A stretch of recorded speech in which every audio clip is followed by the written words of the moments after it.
ஸ்ரீமதே ராமானுஜாய நமக. தினம் ஒரு திவ்ய பிரபந்தம் தொடரில் இன்றைக்கு 1754வது பகுதி. திருமங்கை ஆழ்வார் அருளிய பெரிய திருமொழியை அனுபவித்து வருகிறோம். 9ஆம் பத்து 4ஆம் திருமொழியின் 8வது பாசுரத்தை இன்று நாம் இணைந்து அனுபவிக்க இருக்கிறோம். இந்த 4ஆம் திருமொழியும் இதற்கு முந்தைய 3ஆம் திருமொழியும் திருப்புல்லாணி என்ற திவ்ய தேசத்தை மங்களாசாசனம் செய்யும் திருமொழிகளாகும். இன்றைக்கு 8வது பாசுரம். பாவியேன் என்று நீ வெறுத்து கொள்வது எதற்காக? தானே வந்து நம் பகைகளையெல்லாம் போக்கி அருள் செய்வான் என்று அமைதியாய் இருக்க முடியாதோ என்று சிலர் கூற, எம்பெருமான் எனக்கு அருள் செய்தது மிக நன்றாய் இருக்கிறது. இப்பொழுது இளம்பிறையும் இளஞ்சந்திரன் என் மீது நெருப்பினை சொருகின்றது என்று இந்த பாடலிலே தலைவி கூறுகிறாள். தூம்பு உடை கைவேளம் வெறுவ மறுப்பொசித்த பாம்பின் அணையான் அருள் தந்தவா நமக்கு. தூம்பு உடை கைவேளம் வெறுவ மறுப்பொசித்த பாம்பின் அணையான் அருள் தந்தவா நமக்கு. பூஞ்செருந்தி பொன்சொரியும் புல்லாணி கைதொழுதேன். பூஞ்செருந்தி பொன்சொரியும் புல்லாணி கைதொழுதேன். தேம்பல் இளம்பிறையும் எந்தனக்கோர் வெந்தளலே. தேம்பல் இளம்பிறையும் எந்தனக்கோர் வெந்தளலே என்று. தூம்பு என்றால் ஒரு துளை, இடுக்கு, வழி, அது மாதிரி. தூம்பு உடை கைவேளம், தும்பிக்கை இருக்கிறதல்லவா, தும்பிக்கையிலே ஓட்டை இருக்கிறதல்லவா, அதைத்தான் குறிப்பிடுகிறார். தூம்புடை கைவேளம் வெறுவ. தூம்புடை கைவேளம் வெறுவ, தும்பிக்கையுடைய குவலையாபீடம் என்ற யானை 5 மதம் ஏற்றி வைத்திருந்தான் அல்லவா கம்சன் கண்ணனை கொல்வதற்காக வாயிலிலே. அந்த யானை அஞ்சும்படியாக மறுப்பொசித்த பாம்பின் அணையான், அதன் கொம்புகளை ஒடித்தெடுத்து அதனை அழித்த பாம்பு படுக்கையை உடைய எம்பெருமான். பாம்பு படுக்கையை உடையவன் நாராயணன். அந்த எம்பெருமான் தான் கண்ணனாக வந்தான். மறுப்பொசித்த பாம்பின் அணையான். தூம்புடை கைவேளம் வெறுவ மறுப்பொசித்த பாம்பு அணையான். அருள் செய்தவா நமக்கு. நம்மிடம் செய்த கருணைதான் என்ன கருணை செய்தான்? ஒன்றும் செய்யவில்லை என்று பொருள். ஒன்றும் செய்யவில்லை. என்ன செய்தான் அவன்? பூஞ்செருந்தி பொன்சொரியும் புல்லாணி கைதொழுதேன். செருந்தி மரம் பொன் போன்ற பூக்களை சொருகின்ற திருப்புல்லாணியை வழிபட்டேன், கைகூப்பி தொழுதேன். ஆனால் எனக்கு கிடைத்தது தேம்பல் இளம்பிறையும் எந்தனக்கோர் வெந்தளலே. வருந்துதலையுடைய இளைய பிறையும் எந்திரத்து என்னிடம் ஒப்பற்ற தீ போல உள்ளது. என்மேல் தீயை, அதுவும் வெந்தளலை தூக்கி வீசுவது போல் இருக்கிறது. தேம்பல் இளம்பிறையும். தூம்புடை கைவேளம் வெறுவ மறுப்பொசித்த பாம்பின் அணையான் அருள் தந்தவா நமக்கு. பூஞ்செருந்தி பொன்சொரியும் புல்லாணி கைதொழுதேன். தேம்பல் இளம்பிறையும் எந்தனக்கோர் வெந்தளலே. தும்பிக்கையுடைய குவலையாபீடம் என்னும் யானையானது அச்சமுறும்படியாக அதன் கொம்புகளை முறித்தவனாகிய ஆதிசேடன் மீது பள்ளி கொண்டுள்ள எம்பெருமான் நமக்கு அருள் செய்த விதந்தான் என்ன? அழகிய சுரபுன்னை மரங்கள் பொன் போன்ற மலர்களை உதிர்க்கும் இடமான திருப்புல்லாணியை தொழுவதற்கு ஆசைப்பட்டவளான எனக்கு விரைச்சந்திரனும் நெருப்பு போல இருக்கின்றான் என்கிறாள் பரகால நாயகி.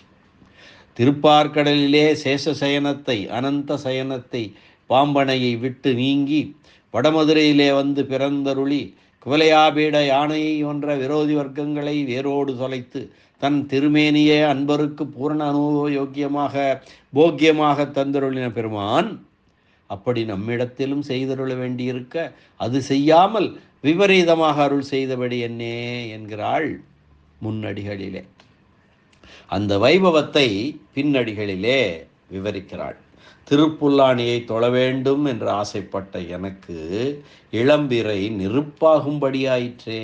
அந்த இளம் சந்திரன் எனக்கு நெருப்பை எள்ளி வீசுவது போல் இருக்கிறதே. என்னை தவிர மற்றவர்கள் எல்லாம் சந்திரனை கண்டதும் உடலும் குளிர்ந்து, கண்களும் குளிர்ந்து, உள்ளமும் குளிர்ந்து பேரானந்தப்படுகிறார்கள். நான் ஒருத்தி மட்டும் அதை கண்டவுடன் நெருப்பு பட்டது போல தவிக்கப் பெறுகிறேனே. ஏனென்றால் எம்பெருமானும் நானும் இருந்து அந்த சந்திரன் நில ஒளியிலே அனுபவிக்க வேண்டியது. அவன் இல்லை என்னுடன், நான் தனித்திருக்கிறேன். பிரிவாற்றாமையாலே தவித்து கொண்டிருக்கிறேன். அப்படிப்பட்ட நான் அந்த சந்திரனை பார்த்தால் எனக்கு எப்படி இருக்கும்? என் மீது நெருப்பள்ளி போடுவது போல இருக்கிறது, தாங்க முடியவில்லை. புல்லாணியை தொழ விரும்பியதின் பலன்தான் இதுவோ? அந்த பிரான் நமக்கு செய்யும் திருவருள்தான் இதுவோ என்கிறாள் பரகால நாயகி. இனி இந்த பாசுரத்திற்கான வியாக்கியான சக்கரவர்த்தி பெரியவாச்சான் பிள்ளையினுடைய உரையினை பார்க்கலாம். தூம்புடை கைவேளம் வெறுவ மறுப்பொசித்த உள் துளையுடைய குழாயைப் போல துளையுடைய தும்பிக்கையுடைய குவலையாபீடம் என்ற யானையை அஞ்சும்படியாக அதன் கொம்புகளை பறித்தவன். தூம்புடை கைவேளம் வெறுவ மறுப்பொசித்த பாம்பின் அணையான் அருள் தந்தவா நமக்கு. பிரசித்தமான பகைகளை போக்கி தன்னை விரும்புபவர்களுக்கு தன்னை வழங்குவான் என்று ஆசைப்பட்ட நமக்கு பகைகளை போக்கி தன்னை வழங்கியவற்றை காண்க. என்னதான் கொடுத்தான் நமக்கு பாருங்கள். ஊஞ்சருந்தி பொன் சொரியும் புல்லாணி கைதொழுதேன், தேம்பல் இளம்பிரையும் எந்தனக்கோர் வெம்தளலே.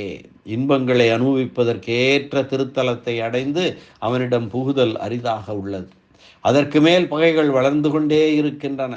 சந்திரனும் தன் குறையாகிய களங்கத்தை போக்க முயலாதவனாகி என்னை துன்புறுத்துவதில் வல்லவனாக இருக்கிறான். என் மீது நெருப்பள்ளி கொட்டுவது போல் இருக்கிறான் என்கிறாள் விரகதாபத்திலே தவித்து கொண்டிருக்கும் பரகால நாயகி. அற்புதமான ஒரு பாசுரம்.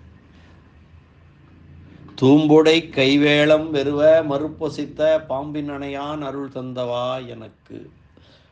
இதிலே பாம்பின் அணையான்,